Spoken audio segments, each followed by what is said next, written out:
The NBA story is one of tremendous competition, a competition among the best basketball players in the world. No sport exists that is more demanding. The athletes are not only big, fast, and well-coordinated, many of them are superstars of fantastic talent. The ultimate goal is the NBA playoffs and the World Championship. In recent years, the cry has been, beat the Boston Celtics. 1965-66 was a season that almost was.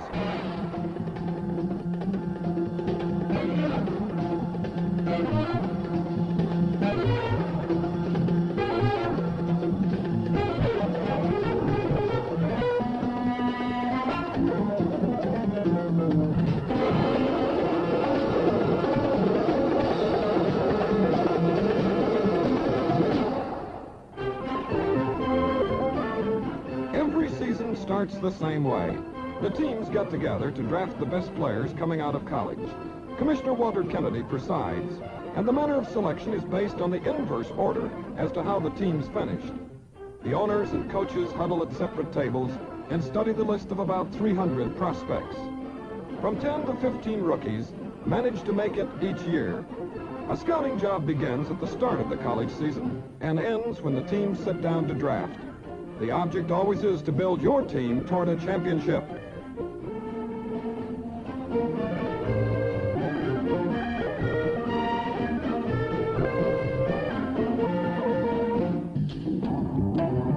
For years, the team to beat for the title has been Boston, led by Bill Russell. The Celtics have a great defense, off which they use their sensational fast break. When Russell doesn't block, Havlicek steals. And away they go.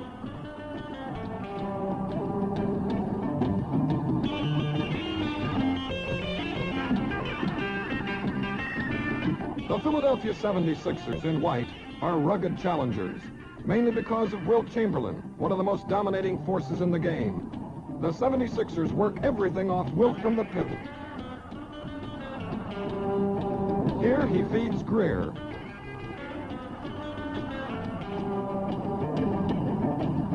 And when Wilt isn't passing off, he relies on shots that have made him the greatest scorer in the history of basketball. The Los Angeles Lakers are top contenders because of Elgin Baylor and Jerry West. There's Elgin going all the way.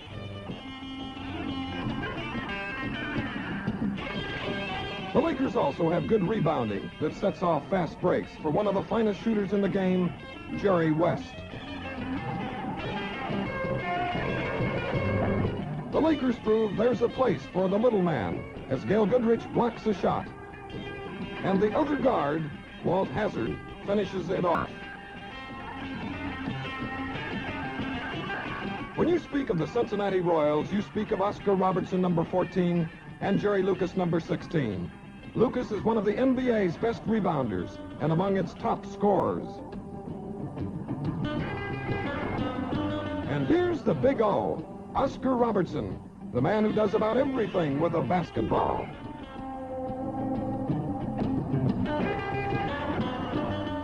And how about Odie Smith, who doesn't know when to quit, even when he runs into Sam Jones? Odie burst into prominence in the annual All-Star game that was played in Cincinnati. The last man named to the East squad, he ended up being voted the game's most valuable player. That's Odie making the save. And Willis Reed hits. The West featured the ball handling of guys like Guy Rogers. And there also was Jerry West, who gets some help from Big Nate Thurman when he misses.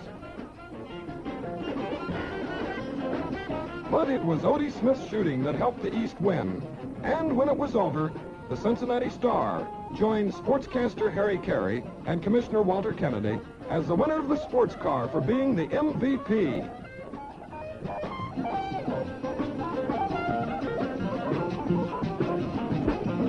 The Baltimore Bullets can also show you some valuable players, like flashy Kevin Luckery, number 22, and even flashier, Johnny Egan, number 11.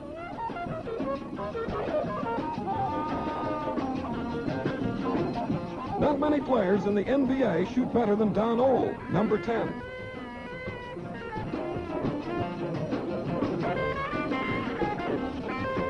And for pure excitement, we give you Baltimore's Gus Johnson, number 25.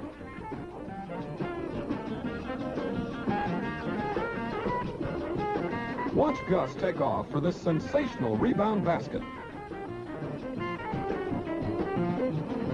Here it is again in case you don't believe it. Gus flies in from the left. What a man, that Gus Johnson.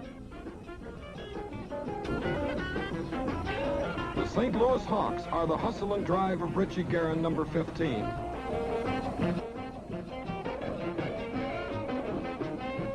St. Louis has something else going for it in the quick hands of Lenny Wilkins, a ball-hawking Hawk par excellence.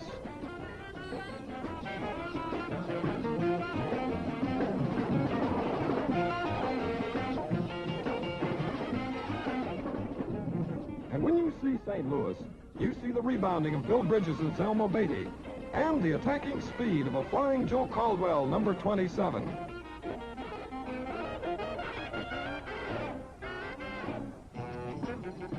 Nate Thurman, number 42, is the man you run into on the San Francisco Warriors. Again, and again. One more time, Nate. Thank you. The Warriors also have the go-go-go of Guy Rogers.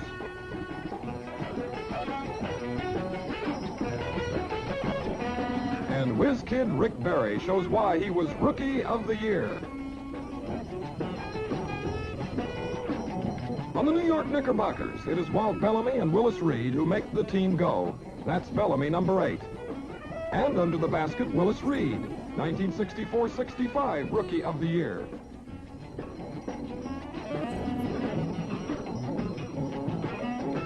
Emmett Bryant of the Knicks demonstrates why pro basketball is never dull. That's Emmett, number 7.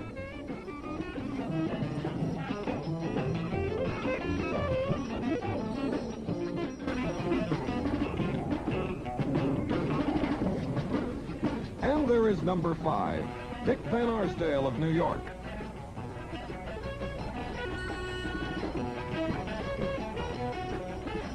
Then there is another number 5, Tom Van Arsdale, the other twin, only he plays for the Detroit Pistons.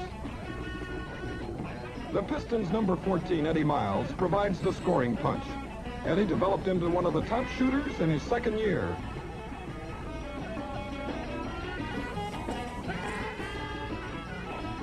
When you watch Detroit, you must keep your eyes on Eddie Miles.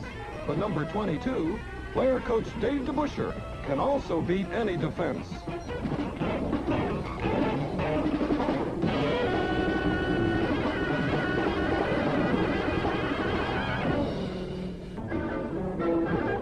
Now, there are some people who claim that they do not play defense in the NBA. They say it's easy to score in the world's top basketball league.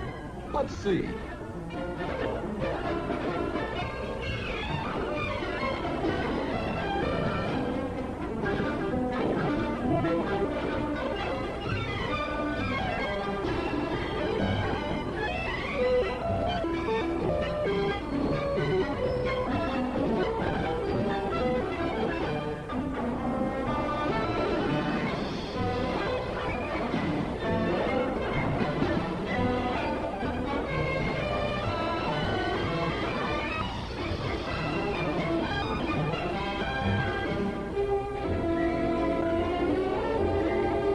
If you're lucky enough to get in close, something else might happen.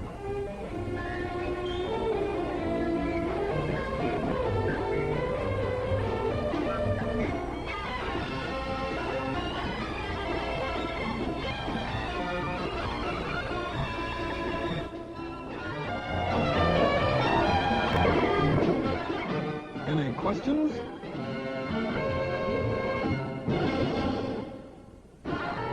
The NBA plays in the best arenas throughout the country. This includes such places as Madison Square Garden, Detroit's Cobo Arena,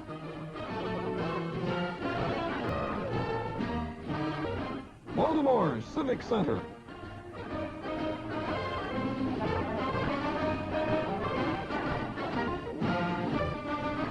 The Cincinnati Gardens. The Boston Garden.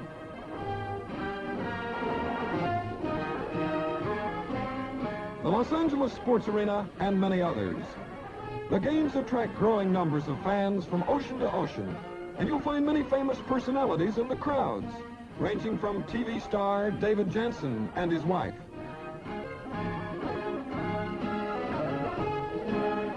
to glamorous Doris Day, and Governor John Volpe of Massachusetts. From Boston to Baltimore, from New York to San Francisco, pro basketball gets a hand and a holler.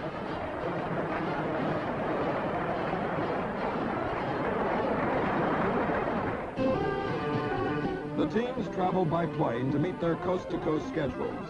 And before they complete a season, they log a lot of mileage, about 350,000 miles.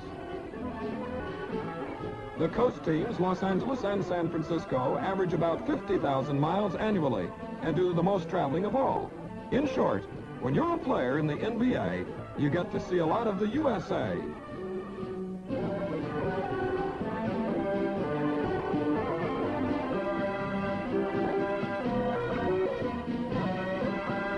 There's always time for sightseeing, whether it's the denizens of Disneyland or the lights of Times Square.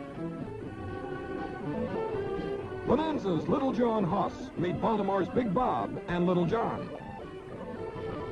San Francisco's Chinatown offers the color, the cuisine, and the flavor of the Orient. For just plain relaxing, there's pool. And for plain fun, Emmett Bryant of the Knickerbockers leads some youngsters a merry chase during a basketball clinic.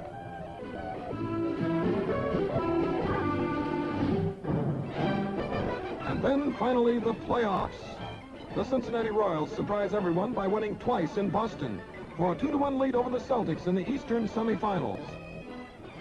But Jerry Lucas hurts a knee before the fourth game in Cincinnati, and the Royals are in trouble.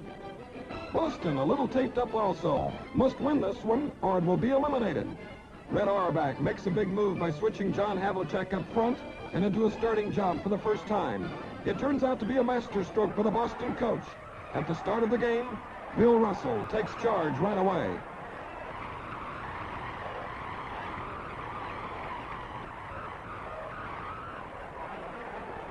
That's Bill. But Oscar Robertson answers back in typical fashion.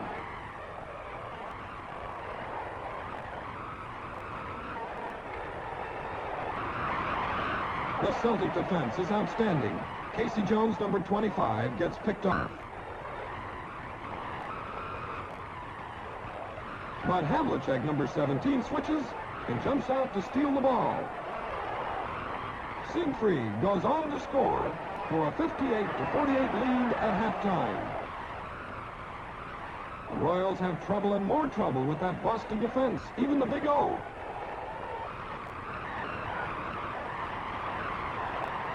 Here's Robertson again.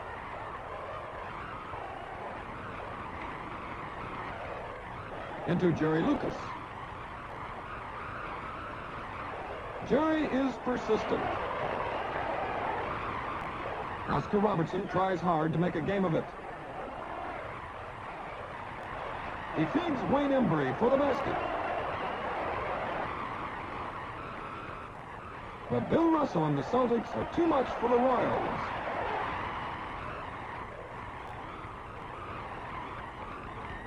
Boston wins a big one and goes on to take the series 3-2.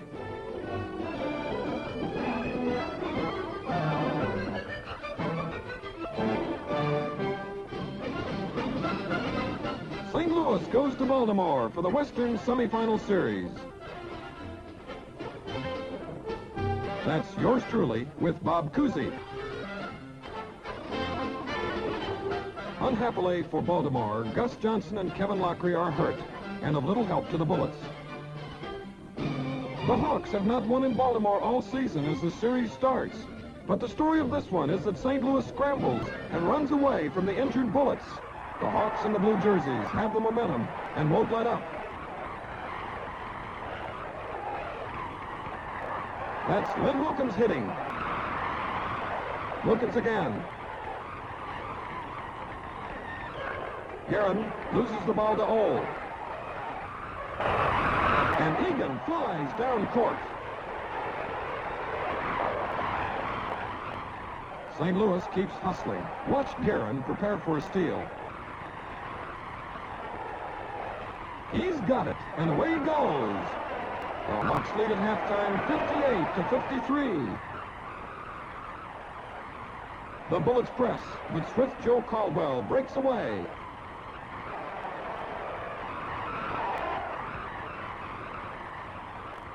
The Bullets keep firing back, and they've got stars like Don Ole who can do it.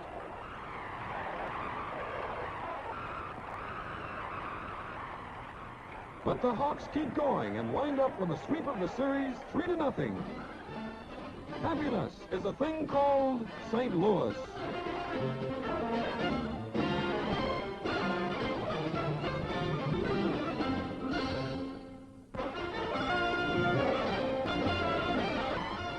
In Convention Hall, it's Philadelphia versus Boston in the Eastern Final, and this is the big one. The 76ers have cut the Celtics' 9-year string of Eastern Division titles. Can they now beat Boston and smash the Celtics' 7-year streak of NBA crowns? The 76ers have laid off 2 weeks waiting for the semifinal to finish, and it hurts as Boston gets off winging for a 3-1 lead in the series. Excitement runs high as the 76ers face elimination in the 5th game. Philadelphia in white gets the tap.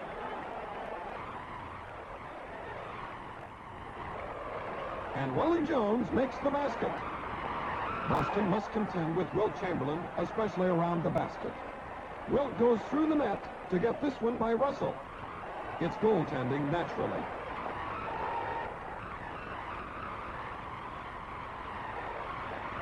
The Celtics press the ball to keep it away from Chamberlain.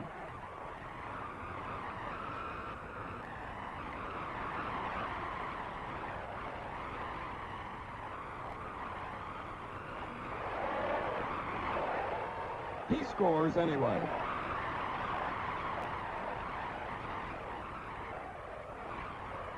Wilt rebounds for a fast break, but there's that Celtic defense again.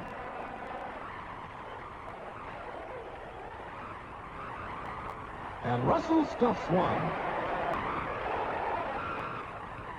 Here comes Boston, but Chamberlain keeps the pressure on. And so does Red Auerbach.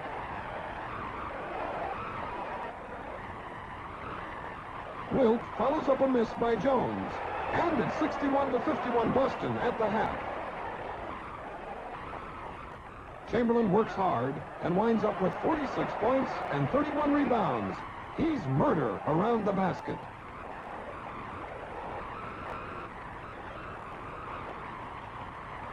But it's not enough to hold back Boston.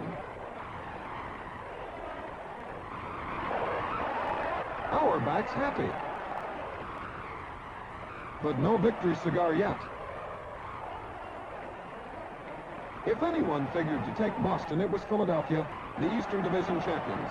But the 76ers cannot overcome the Celtic lead built early in the game. The Celtics haven't won in Convention Hall all year, but they do it handily this time. Now Auerbach accepts congratulations as the Celtics lead by 7 with only a minute left. And that's the story in Philadelphia as Boston eliminates the 76ers 4-1.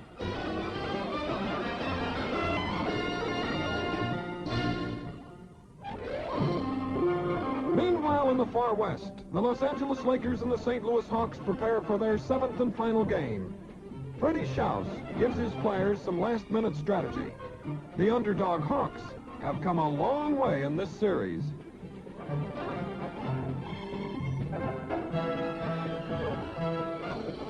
Elgin Baylor gets the Lakers off, but St. Louis still leads by 1 at the half.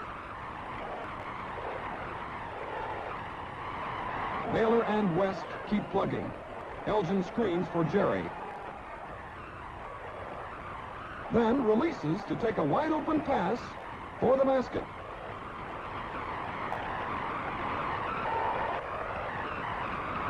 Between them, Baylor and West rack up 68 points.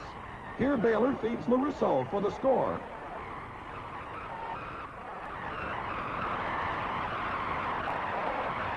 But the Hawks hang in there. With 10 and 1/2 minutes to go, they still lead 95-91. Then Los Angeles explodes. A beautiful defensive play by Rudy LaRusso. And Hazard and West are 2-on-1. Hazard scoring. LaRusso again. And the Laker fast break takes over. Baylor and West lead another charge.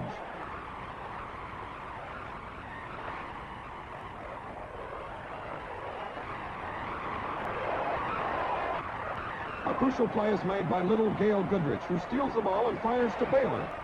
It's bad news for the Hawks as the Lakers move on to victory and head for a dramatic championship series with the Boston Celtics that is to go 7 games.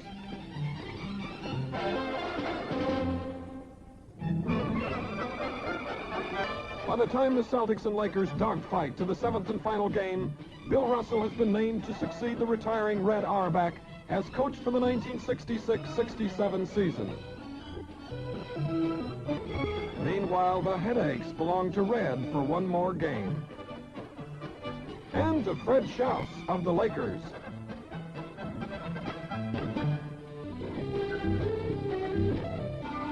The Lakers won the first game in Boston. The Celtics then took 3 straight. But LA came back to win the next 2 and tie the series at 3. So here we are as the do-or-die final starts.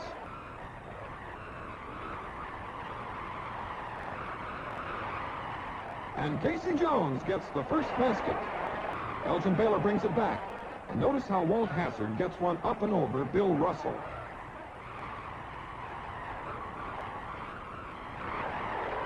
Auerbach has some anxious moments. Jerry West sets up more trouble. Leroy Ellis, number 25, picks off Havlicek. West swings around toward Bill Russell and then pulls up for his jumper.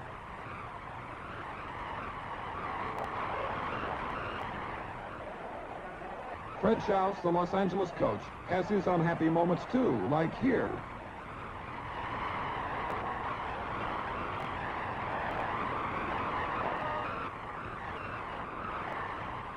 Gail Goodrich is the littlest Laker, but he helps.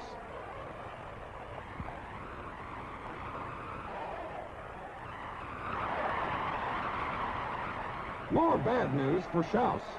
Sam Jones, number 24, calls this his money-in-the-bank shot.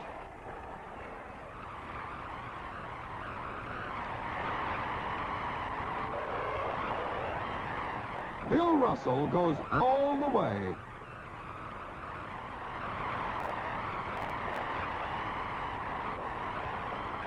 The Celtics are out in front early, and the Lakers keep chasing. King gives to Baylor for another bank shot.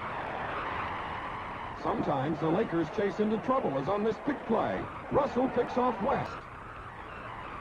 Then rolls in to take a bounce pass from Havlicek. The time finally comes for Red Auerbach to light his victory cigar. Boston leads by 9 points with a minute left. But the fans mob Auerbach as though it's over. And this almost costs the Celtics the game.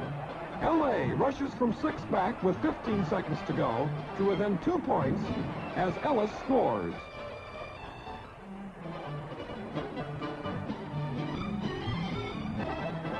But Casey Jones kills the remaining seconds.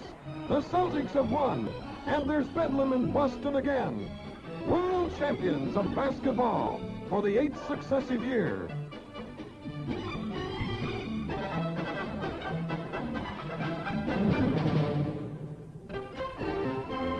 So another season ends and another season begins. This time with a new team, the Chicago Bulls. Dick Klein, a new owner, and John Kerr, a new coach, join the other 9 teams at the annual draft. They each hope that the Cassie Russells, the Dave Bings, and the Clyde Lees will help them build a championship team so that they may write their own bright chapter in the ever-expanding NBA story.